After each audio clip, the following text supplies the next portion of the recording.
നമസ്കാരം. കോൺഗ്രസിൽ പൊട്ടിത്തെറികൾ തുടങ്ങിയ അന്നു മുതൽ എല്ലാവരുടെയും സംശയം തരൂർ ബി.ജെ.പിയിലേക്ക് മാറുമോ അതോ CPM-ലോട്ട് എന്നാണ്. എന്നാൽ ജനങ്ങളുടെ കാത്തിരിപ്പിന് വിരാമമിടുന്ന രീതിയിലുള്ള വാർത്തകളാണ് ഇപ്പോൾ പുറത്തു വന്നത്. എന്താണെന്നല്ലേ, ഒരു ഫേസ്ബുക്ക് പോസ്റ്റാണ് ഇപ്പോൾ വൈറലായിരിക്കുന്നത്. ബി.ജെ.പി നേതാവ് ബൈജയന്ത് പാണ്ഡെയും ശശി തരൂരുമൊത്തൊരു സെൽഫിയും രാഷ്ട്രീയ വൃത്തങ്ങളിൽ വലിയ കോളിളക്കം സൃഷ്ടിച്ചിരിക്കുകയാണ്. അതിന്റെ താഴെ ഒരു നിഗൂഢമായ പോസ്റ്റുമുണ്ട്. ബി.ജെ.പി വൈസ് പ്രസിഡന്റായ പാണ്ഡെ, ഒടുവിൽ നമ്മൾ ഒരേ ദിശയിലേക്കാണ് സഞ്ചരിക്കുന്നത് എന്നാണ് ഫോട്ടോയ്ക്ക് അടിക്കുറിപ്പ് നൽകിയത്. ഇതോടെ ശശി തരൂർ ബി.ജെ.പിയിൽ ചേർന്നു എന്ന രീതിയിൽ വാർത്തകൾ വന്നു തുടങ്ങി. പ്രശ്നങ്ങൾ കൂടുതൽ വഷളാകേണ്ട എന്ന് വെച്ചിട്ടാകും ഉടനെ മറ്റൊരു പോസ്റ്റുമായി ശശി തരൂർ MP-യും എത്തി. ഭുവനേശ്വർ വരെ മാത്രമാണ് താൻ ഒരു സഹയാത്രികൻ എന്ന് പറഞ്ഞുകൊണ്ട് തരൂർ പോസ്റ്റിന് പെട്ടെന്ന് തന്നെ മറുപടി നൽകി.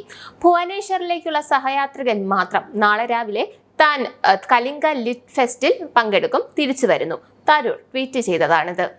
കൂടുതൽ രാഷ്ട്രീയ കോലാഹലങ്ങൾ ഉണ്ടാവണ്ടെന്ന് കരുതി തരൂർ പോസ്റ്റ് ഇട്ടെങ്കിലും അദ്ദേഹത്തിന്റെ സമീപകാല പ്രസ്താവനകളും സന്ദർശനങ്ങളും ഒരേ ഒരു കാര്യമാണ് സൂചിപ്പിക്കുന്നത്: തരൂർ ഉടനെ തന്നെ ബി.ജെ.പിയിൽ ചേരുമെന്ന്. പ്രധാനമന്ത്രി നരേന്ദ്രമോദിയുടെ നയതന്ത്ര തന്ത്രങ്ങളെ പ്രശംസിച്ചും ബി.ജെ.പി നേതാക്കളുമൊപ്പമുള്ള സെൽഫികൾ എടുത്തും കോൺഗ്രസിനെ പ്രതിസന്ധിയിലാക്കുകയാണ് തരൂർ. കഴിഞ്ഞ മാസം കേന്ദ്രമന്ത്രി പീയൂഷ് ഗോയലിനൊപ്പം ഒരു സെൽഫി പോസ്റ്റ് ചെയ്ത് തരൂർ UK-യുമായുള്ള ദീർഘകാലമായി മുടങ്ങിക്കിടന്ന സ്വാതന്ത്ര്യ വ്യാപാര കരാർ പുനരുജ്ജീവിപ്പിച്ചതിന് സർക്കാരിനെ പ്രശംസിച്ചിരുന്നു. മുൻ UN നയതന്ത്രജ്ഞനും രാഷ്ട്രീയക്കാരനുമായ അദ്ദേഹം പ്രധാനമന്ത്രി മോദിയും US പ്രസിഡന്റ് ഡൊണാൾഡ് ട്രംപും തമ്മിലുള്ള കൂടിക്കാഴ്ചയുടെ ഫലത്തെയും പ്രശംസിച്ചു. നിരവധി പ്രധാന ആശങ്കകൾ പരിഹരിക്കപ്പെട്ടെന്നും അദ്ദേഹം പറഞ്ഞു. റഷ്യ-യുക്രൈൻ യുദ്ധത്തിൽ പ്രധാനമന്ത്രി മോദിയുടെ നിഷ്പക്ഷ നിലപാടിനെ പ്രശംസിച്ചുകൊണ്ട് തരൂർ അടുത്തിടെ വിവാദം സൃഷ്ടിച്ചിരുന്നു.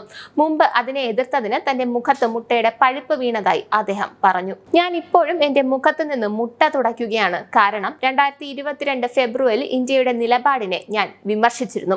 2 ആഴ്ച ഇടവേളയിൽ മോസ്കോയിൽ ഉക്രൈൻ പ്രസിഡന്റിനെയും റഷ്യൻ പ്രസിഡന്റിനെയും കെട്ടിപ്പിടിക്കുകയും രണ്ടിടത്തും അംഗീകരിക്കപ്പെടുകയും ചെയ്യുന്ന ഒരു പ്രധാനമന്ത്രി ഇന്ത്യക്കുണ്ടെന്ന് ഈ നയം അർത്ഥമാക്കുന്നു. കോൺഗ്രസിൽ നിന്ന് മാറ്റി നിർത്തപ്പെട്ടതിൽ തരൂർ അതൃപ്തനാണെന്ന അഭ്യൂഹങ്ങൾക്കിടെയാണ് പുതിയ സംഭവ വികാസങ്ങൾ. എന്തായാലും നമുക്ക് തരൂരിന്റെ ബി.ജെ.പി പ്രവേശനത്തിനായി കാത്തിരിക്കാം. നന്ദി, നമസ്കാരം. നിങ്ങൾക്കും ആനന്ദ മീഡിയയുടെ പ്രേക്ഷകരിൽ ഒരാളാകണ്ടേ? യൂറോപ്പിലും US-ലും ആഫ്രിക്കയിലും അടക്കം പ്രവാസികൾ ഉള്ളയിടങ്ങളിലൊക്കെ ജനപ്രിയ ചാനലുമായി ആനന്ദ് മീഡിയ ഒപ്പമുണ്ട്. ഏഷ്യാനെറ്റ് ഫ്ലവേഴ്സ് അടക്കം നിങ്ങളുടെ വിരൽത്തുമ്പിലെത്തും. ആദ്യം റോക്കു ബോക്സ് സ്വന്തമാക്കുക. അതിൽ നിന്നും ആനന്ദ് മീഡിയ ആപ്ലിക്കേഷൻ ഡൗൺലോഡ് ചെയ്യുക, ഇൻസ്റ്റാൾ ചെയ്യുക. എന്നിട്ട് 02085866511 എന്ന നമ്പറിൽ ഞങ്ങളുടെ കസ്റ്റമർ കെയറിൽ ബന്ധപ്പെടുക. അല്ലെങ്കിൽ +91 735 660 3747 എന്ന നമ്പറിൽ വാട്സപ്പ് ചെയ്യുക. ആനന്ദ് മീഡിയയുടെ സേവനങ്ങൾ സ്വന്തമാക്കുക. മറ്റു ചാനലുകൾക്കൊപ്പം ആനന്ദ് TVയും എൻജോയ് ചെയ്യുക.